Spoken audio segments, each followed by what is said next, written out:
Hey, and welcome back to the podcast. This is Cam's Sports Podcast. Today we'll be talking about a few things.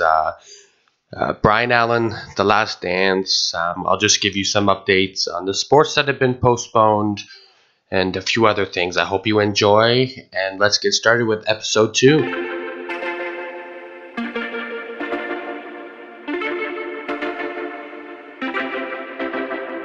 Homegrown alligator, see you later. Gotta hit the road, gotta hit the road. The sun ain't changing the atmosphere, architecture unfamiliar. Welcome back to the podcast. We're going to be talking a lot today. We'll start with Bryan Allen.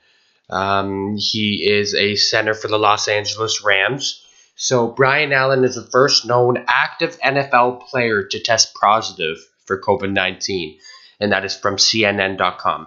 Bryan Allen, a center for the Los Angeles Rams, tested positive for the coronavirus, a team spokesperson told CNN on Wednesday.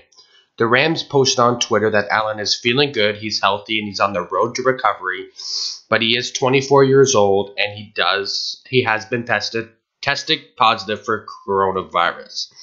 The news was first reported by Jay Glazer of Fox Sports. Bryan Allen, I hope you have a speedy recovery, and I hope you're feeling good, and we can't wait to see you back on the field. Okay, so there is a new basketball series coming out. It is called The Last Dance. It is set to premiere this Sunday, April 19th, at 9 p.m. The Last Dance is a 2020 sports documentary miniseries focusing on the 97-98 Chicago Bulls. The series features film from a crew that had all-access pass to the Bulls during the National Basketball Association season. The documentary promises to deliver never-before-seen footage from Jordan's former coaches, teammates, and friends, along with unprecedented access to number 23 himself, who is notoriously tight-lipped when it comes to the media. That's we all know Michael Jordan. Jordan has already said he's worried that the documentary will make him look like a horrible guy because we all know his character. Okay, so there's going to be some juicy details and interactions with teammates. Like we already know, he once punched Steve Kerr in the face during a practice. So I don't know what we're going to hear, but I'm excited for that. This Sunday, 9 p.m., April 19th on ESPN. You got to watch it, and I cannot wait for that. All right, next up, Andrei Markov. The 41-year-old played in 990 games over 16 NHL seasons with Montreal. He retired on Thursday. Former Montreal Canadiens defenseman Andrei Markov announced his retirement for pro hockey on Thursday after appearing in 990 games for Montreal between 2000 and 2017. He spent the past 3 seasons in Russia's KHL. All right, let's get into his stats. So Markov anchored the Canadiens' power play for years. I don't know who listens to my podcast, but if you're a hockey fan, you know Andrei Markov. And he has had a career high 64 points in 82 games in the 2008-2009 campaign before he endured major injuries to his ankle in 2009 and his knee in 2010. And then he played just 20 games through the next 2 seasons. But with 990 NHL games, he had 119 goals, 572 assists. All right, what a great player he was. All right, next up on our list, we're going to talk a little bit about Jalen Green. He's a top high school basketball prospect, bypasses the NCAA for the NBA's G League. So he's not going to be going to college, he's going straight to the NBA. Green will be foregoing the traditional college route and will instead be joining the G League, the NBA's developmental league. Next season, according to league president Sharif Abdur-Rahim. My bad. We're thrilled to welcome a player and a person of Jalen's caliber to the NBA G League, said Abdur-Rahim in a statement sent to the media outlets on Thursday. He represents the next generation of NBA players, and we couldn't be more excited to have him develop his professional skills in our league. He must be a great player. I've heard a little bit about him. I don't know too much about Jalen Green, but I definitely knew his name. What I know, he's a great player, a great prospect, up and coming. And let's see what happens. If he's skipping college, he must be good. All right. So next up, I want to talk about the latest sports that have been postponed, due to COVID-19. I'll start going through each sport, and then we'll talk a little bit about it. So the MLB and its players are increasingly focused on a plan, but we're hopefully they want to get started by early May. We're in the middle of June, and it doesn't look like anything's going to happen. But the MLB has canceled its London series in June between the St. Louis Cardinals and Chicago Cubs. So I don't know what they're thinking there. They want to start May, but they're canceling in June. So the NHL suspended the current season, and they also postponed its draft, combine, and award show, and has extended a self-quarantine period for players and staff to April 15th.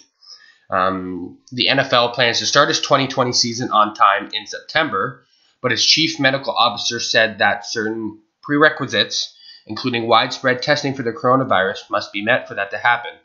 The draft will go on a scheduled April 23rd to April 25th. And then there's soccer. UEFA Champions League, they have suspended their tournament, the Europa League, Euro 2020 qualifying playoffs, all indefinitely. Euro 2020 has been postponed until 2021, and this summer's Copa America has been postponed as well. English football is aiming to resume at the beginning of June. Again, let's hope, with sources telling ESPN that clubs in the EFL are working toward June 6th as a date for the return of competitive action. La Liga has been suspended. Serie A, the Bundesliga, League One, all suspended. Belgium's leagues, MLS, they're planning to postpone matches at least through June 8th. In Mexico, Liga MX has suspended play until further notice. The last major league to stop playing was the Australian A-League on March 23rd. However, the Belarus Premier League continues for now. African Soccer Federation has paused all games. So Tour de France has been postponed. It might still take place this year, but it's clear the 3-week race won't start on June 27th in Riviera City of Nietzsche. WNBA training camps will be delayed, as will the schedule May 15th tip-off. But the WNBA will still hold its draft on April 17th. It's originally scheduled, but will do so virtually without a gathering of draftees, media, or fans. Wimbledon was canceled. The French Open has been postponed. Horse racing, all Olympic sports. Tokyo Olympics have been officially postponed until 2021. The Tokyo organizers said the opening ceremony will take place on July 23rd, 2021. They were scheduled for this July 24th. The Olympic officials have confirmed that 6,200 or so athletes who had already punched their ticket for Tokyo, they will keep their spots, so no one's losing anything. The XFL has suspended operations, even though they filed for bankruptcy. As a suspended operation and laid off nearly all its staff. A handful of executives remain employed, but I don't know. Esports, they have all been postponed. MMA, UFC 249 will not proceed on April 18th. UFC President Dana White is planning his next event for May 9th, but I don't know. The Bellator has decided to clear its slate of fights in May. The Indianapolis 500 has been postponed until August. Formula One, PGA Tour has announced plans to return in mid-June. NASCAR, list goes on. Everything is being postponed. Don't expect sports to be on for much longer. Hopefully we'll go back to normal very soon, but until now we're going to have to wait it out and see where everything goes. Okay. Some sad news. Sorry about that. We knew was coming. We are now going to have to look at Mr. Dustin Byfuglien's best moments. After a lengthy dispute, defenseman Dustin Byfuglien and the Winnipeg Jets have reached an agreement to terminate his contract. The NHL announced Friday. The league said that Byfuglien and the Jets have resolved the grievance filed by the veteran after he opted not to report to training camp last September, and he was suspended by the team. Jets general manager Kevin Cheveldayoff told reporters after the announcement that there's no financial settlement as part of the agreement. Byfuglien was slated to earn $8 million this season and $6 million next. He was in the second last season of a 5-year, $38 million contract with the Jets. I guess there's no financial settlement, just a mutual agreement, and to terminate and walk away. Cheveldayoff said the 35-year-old told him he had lost desire to play the day before training camp. But in October, Byfuglien's agent reached out to the GM saying Byfuglien wanted to play again, but needed surgery on his ankle, which was performed later in the month. The NHL Players Association filed the grievance challenging his suspension in November. So September 11th, the day before camp, Byfuglien told Cheveldayoff he doesn't want to play. Cheveldayoff asked if he wanted to trade. Byfuglien said no. September 12th, Cheveldayoff offers Byfuglien personal time. They meet on the 21st. Byfuglien said he's not ready to retire but not ready to play, and he got suspended. October 3rd, Byfuglien changed his mind and tells Cheveldayoff he wants to play but wanted to have surgery first. Because he was suspended, Jets say pursuit of surgery falls outside their purview. October 10th, Jets home opener. Buff and his agent meet, and they reaffirm Byfuglien wants to return. And then here we are. The Jets said the ventured defenseman was deemed fit to play after his 2018-19 season ending physical. He didn't indicate he was dealing with an ankle injury during the summer and made it clear at the beginning of the year he was ready to retire. So, I don't know. I loved Dustin Byfuglien. Sad to see him go. I guess there's a dispute going on between them. I guess what we see right now, it has been finalized.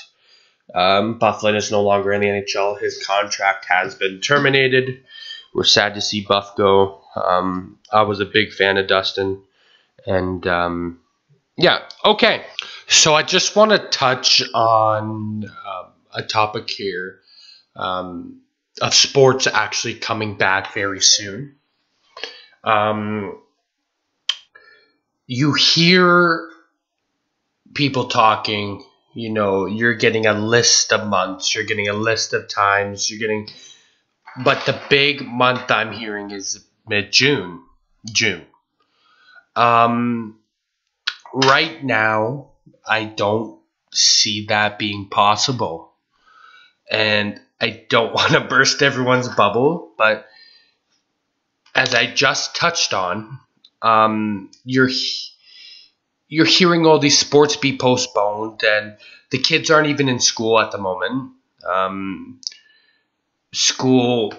Their kids aren't going back to school, and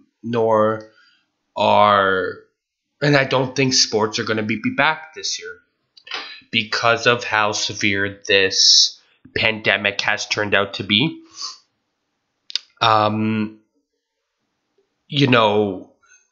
Numbers are still rising. Death tolls are still rising. Infection rates are still going up. So I don't see how sports will be able to come back, right? You know what I mean? Right now, okay, I'm gonna go through worldwide. So in the U.S., 706,880 confirmed cases. This is the most. 58,000 of those have recovered, and about 32,000 have died. The U.S. is the sports hotspot, if you will. that's where a big percentage of sports takes place. One pops into my head, the WWE. And I just heard that the WWE is now deemed essential business. Now, I don't know why, but the WWE has been deemed essential business. So they will, I don't know, because the Performance Center is in Florida, and that's, their lockdown there. The WWE still is recommencing. They're going to start airing live Raw and SmackDown episodes. The past couple weeks, they have been recording beforehand and then airing it on the days of Raw and SmackDown, so Mondays and Fridays. But I don't understand why. I don't know what Vince McMahon, the chairman of the WWE, has up his sleeve, but apparently he had something. But I'll just reiterate, this is from CNET.com. This is with much of the U.S. lockdown in an attempt to slow the coronavirus spread. Grocery stores, medical facilities, they're all essential. And apparently in Florida, the WWE is too. On Friday, the Wrestling Observer reported that WWE would be resuming live broadcasts of Raw and SmackDown TV shows from its Performance Center training facility in Orlando, Florida. Though no fans would be present, this raised eyebrows, and of course it would. Florida's Governor Ron DeSantis early in the month issued an executive order telling people to only leave the house if they were either partaking in an essential activity or providing an essential service. But now, last Friday, the city's director of emergency management added 3 types of business to the list of essential. The last on the list? Employees at a professional sports and media production with a national audience, only if the location is closed to the general public. So because they're airing without fans, I guess they're technically deemed essential. I don't understand. But I just read you the COVID-19 stats for the U.S. But I don't really know why all these sports are being postponed and everything's being put off, And then here comes the WWE. Oh, but it's okay. You guys can still film. You guys can still. So, I don't know. We'll see what happens with this pandemic. It's still a global crisis right now. There are places being locked down, obviously.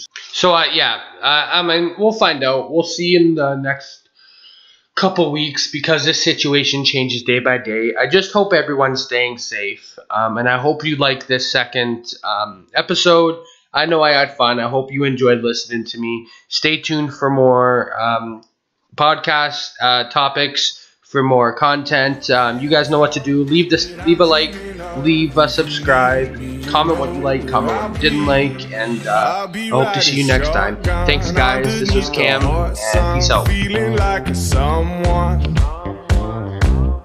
I'll be riding shotgun underneath the hot sun, feeling like a someone. We're south of the equator, navigator. Gotta hit the road, gotta hit the road. A deep sea diving round the clock, bikini bottoms, lager tops. I could get used to this. Time flies by in the yellow